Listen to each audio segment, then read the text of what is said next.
Hi, my name is Matson Leonard, and it is February 3rd, 2026.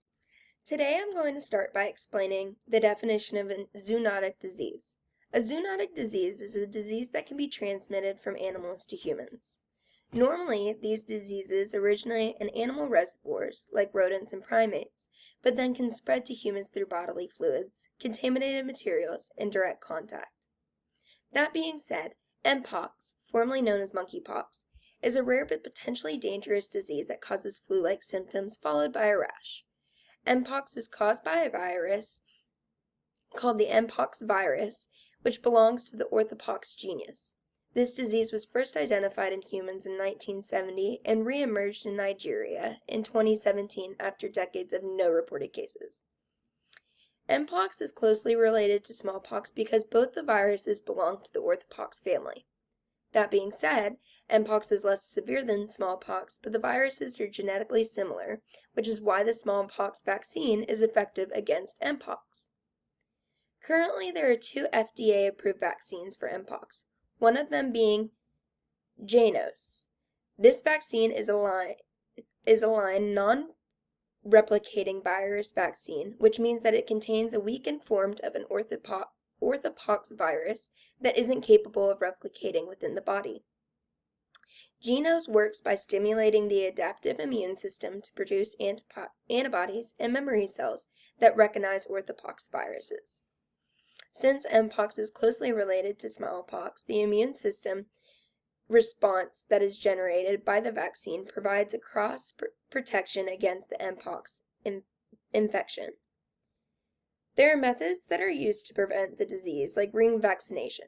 Ring vaccination is a targeted vaccination strategy that is used specifically for diseases that spread through close contact, just like Mpox. That being said, ring vaccination is not the same as herd immunity because herd immunity requires a large amount of the overall population to be immune. Instead, ring vaccination utilizes public health officials to identify a confirmed case and vaccinate those who have been in close contact with that person. This method is effective for Mpox because the virus spreads relatively slow and normally requires direct close contact for transmission. By successfully vaccinating the ring of people that are around the individual, the spread of Mpox can be contained before reaching a higher community. This disease is spread through close contact with infected individuals. This includes direct skin contact with skin lesions, body fluids, contaminated objects, or respiratory secretions like on bedding and clothing. It also has the ability to spread from animals to humans through bites or handling infected animals.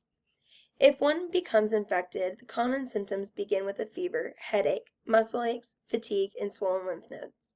Then, after a few days, one will notice a rash to develop on their hands, face, and body that progresses from flat lesions to fluid-filled blisters that will eventually scab over. Unfortunately, there is no specific cure for Mpox. For most supportive care, like symptom management and preventing complications, are the best form of treatment. However, in some severe cases, antiviral medications such as tecovirimat can be used. If Mpox becomes more widespread, I believe that vaccination should be strongly recommended, especially for those who are at high risk, healthcare workers, and other individuals who come in close contact with people frequently. I also believe that mandates for general public activity should be carefully considered and balanced with availability of vaccines, individual medical exemptions, and public health risks.